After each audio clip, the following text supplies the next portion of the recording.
मैं कृष्ण और मैं सुना रहा हूं वो गाथा जिसने इस महान देश का भविष्य हमेशा के लिए बदल दिया था। ये कहानी उस एक दिन की है जब बालक अर्जुन ने एक प्रतिज्ञा ली जो भविष्य में होने वाले कुरुक्षेत्र युद्ध का निर्णायक बन गया। और अर्जुन की उस प्रतिज्ञा का कारण बना उसका मित्र एकलव्य। वो एकलव्य जो अभी घने जंगल में बेहोश पड़ा था और उसके आसपास बिखरी पड़ी थी 6 खीर की कटोरियां जिसमें मंदी दाई ने पांडवों के लिए मृत्यु बाण भेजा था। और अर्जुन उसी जंगल में कहीं और बेतहाशा मात्र एक फल की इच्छा से पेड़ से डाल, डाल से दूसरे पेड़ फल ढूंढ ही रहा था कि पीछे से भीम की आवाज आई, पेट में आग लगी है भैया, भूख कह रही है, जंगल भून के खा जाओ। भारतवर्ष के सबसे बड़े साम्राज्य के 5 युवराजों की ऐसी व्यथा उनकी माता कुंती अपनी आंखों से बहते आंसू में ही व्यक्त कर पा रही थी। समझदार युधिष्ठिर ने कहा, भाइयों, विवश और असहाय स्थिति पर भगवान विष्णु का स्मरण ही युक्ति है। आओ भगवान की पूजा करें, किसी ना किसी रूप में हमारी भूख का निवारण अवश्य करेंगे। भूख की तृष्णा को भूल बड़े भाई की आज्ञा पालन कर पांडव हवन कुंड के सामने जमा हुए ही थे कि ऊपर पेड़ से उनके सामने केले के पत्ते की 6 कटोरियां गिरी और फिर उसी पेड़ से उनके सामने कूदा एकलव्य, मुस्कुराता हुआ, सकुशल, जीवित। खीर की 6 कटोरियां उठाकर एकलव्य बोला, आने में देर हो गई, रास्ते में गिर गया था, ये लीजिए आप सबके लिए खीर लाया हूं।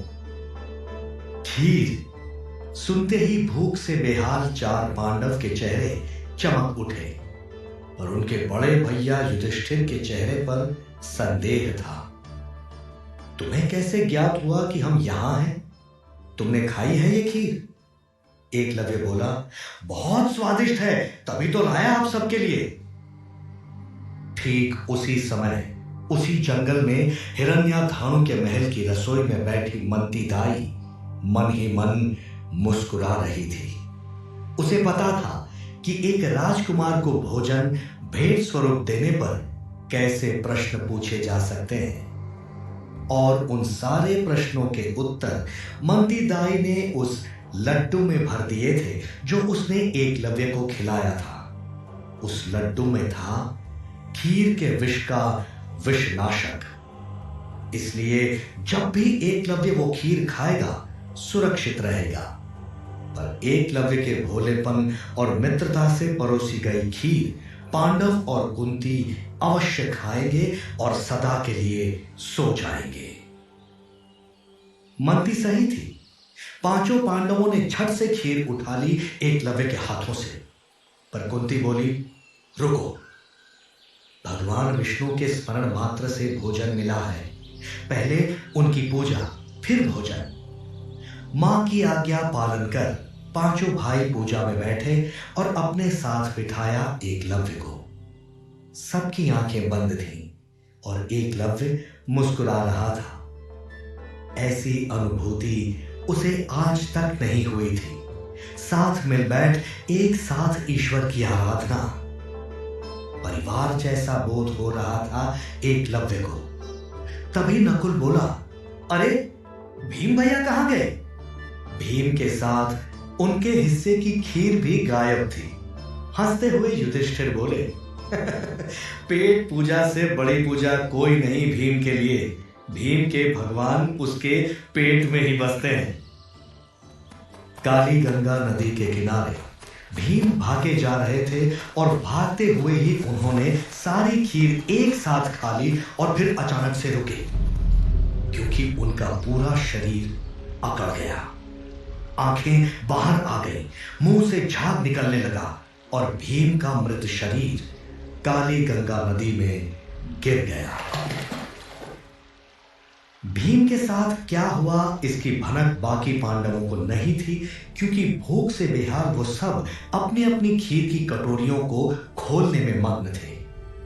तभी उड़ता हुआ एक तीर आया और सभी के हाथों से खीर की कटोरियों को गिरा गया। सब पलटे और उनके सामने खड़ा था, हाथ में धनुष लिए, अपने चेहरे को चादर से ढके वो राजपुरुष। उस राजपुरुष ने अपने चेहरे से चादर हटाई और पांडव भागकर उस राजपुरुष के पैरों के आगे साष्टांग नमन हो गए। प्रसन्नता से कुंती बोली, भीष्म पितामह, आप यहां? कुरुवंश के सिंहासन से प्रतिज्ञारत भीष्म ने कहा, हां, मैं आप सबको हस्तिनापुर ले जाने आया हूं, इस जंगल से दूर, ताकि हस्तिनापुर के राजकुमारों को जंगली आदिवासियों का भोजन न ग्रहण करना पड़े।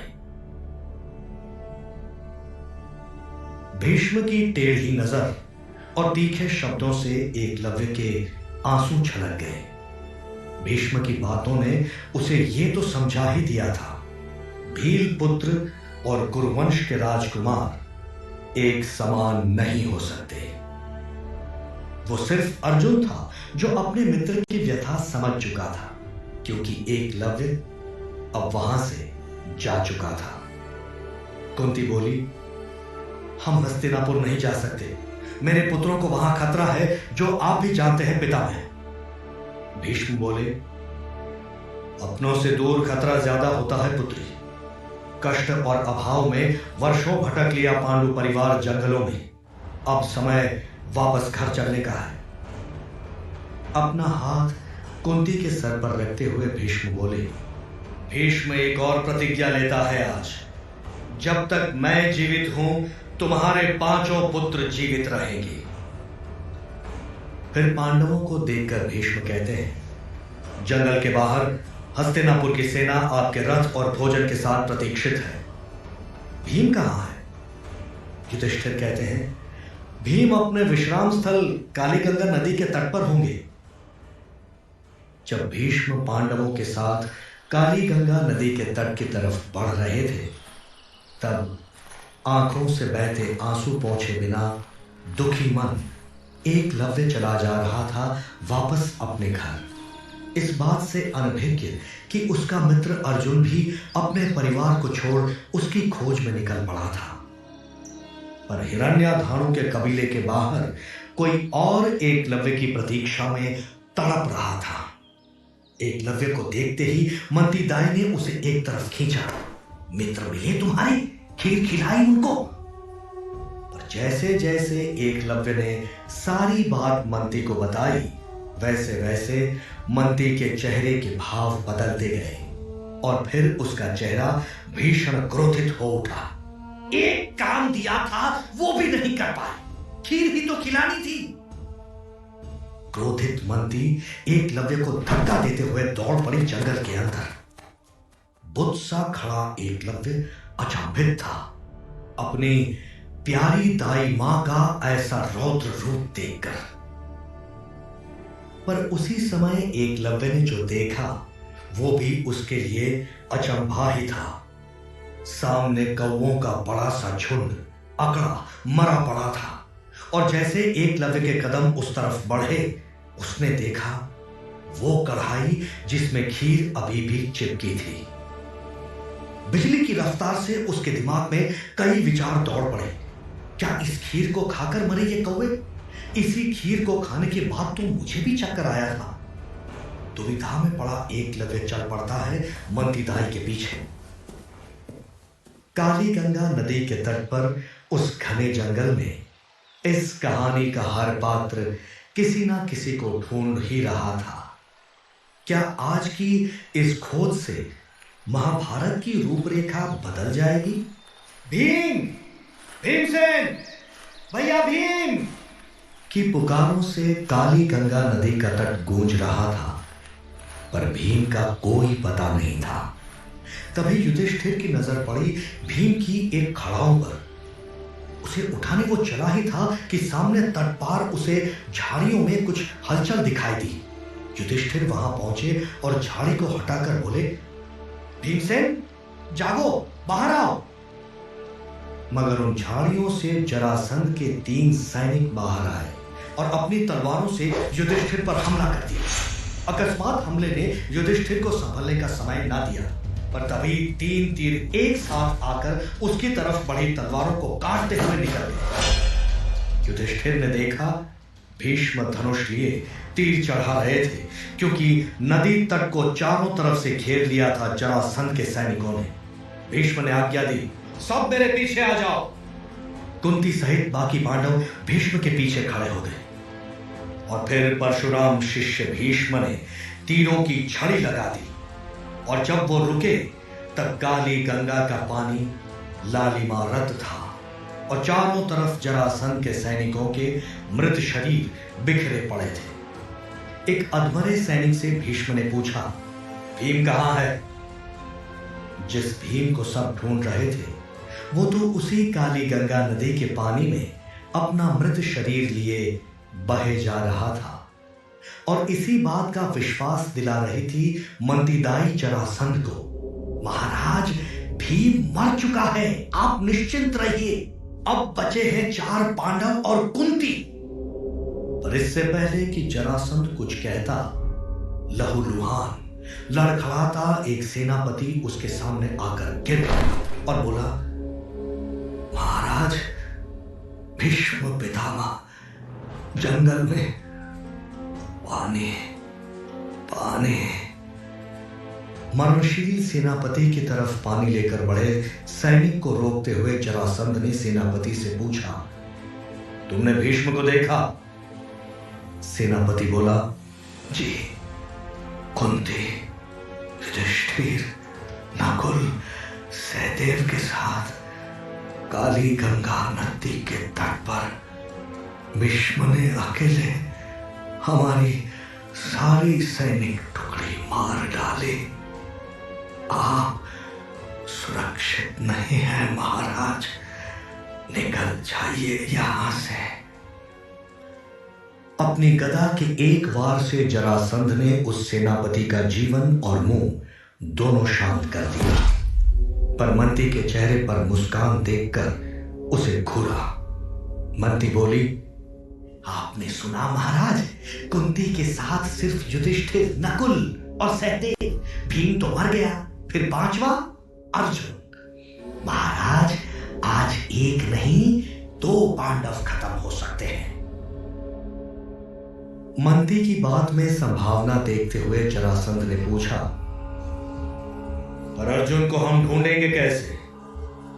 जवाब में मंती ने उस मरे हुए सेनापति का धनुष और कुछ तीर उठाकर कहा, इस बार हम नहीं, वो आएगा आपकी सेना के पास खुद ढूंढते हुए।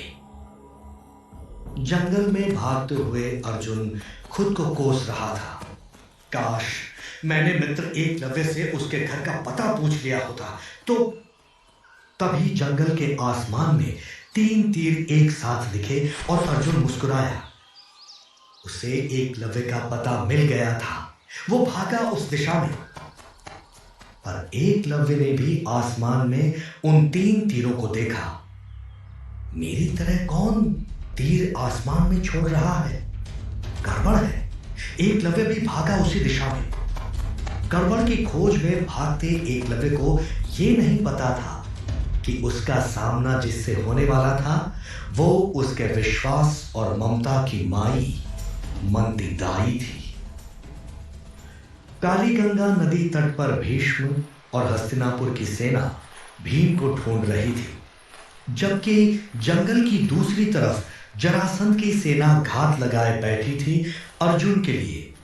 पर इस बार स्वयं जरासंध मोर्चा संभाल रहे थे। काफी प्रतीक्षा के बाद भी जब अर्जुन वहां नहीं पहुंचे, तब जरासंध ने अपने सेनापति से कहा, सैनिकों को चारों तरफ भेजो, ढूंढो अर्जुन को। इन सब से अनजान मंदीदाई जंगल में चले जा रही थी कि अचानक कोई कूदा ठीक उसके सामने। मंती के सामने खड़े एकलव्य ने पूछा, आपने जो खीर बनाई उसमें विष था ना दाई मां? आपने वो खीर भेजी मेरे हाथों पांडवों को मारने के लिए? और अगले ही पल एकलव्य के चेहरे पर पड़े थप्पड़ ने उसे जमीन पर गिरा दिया।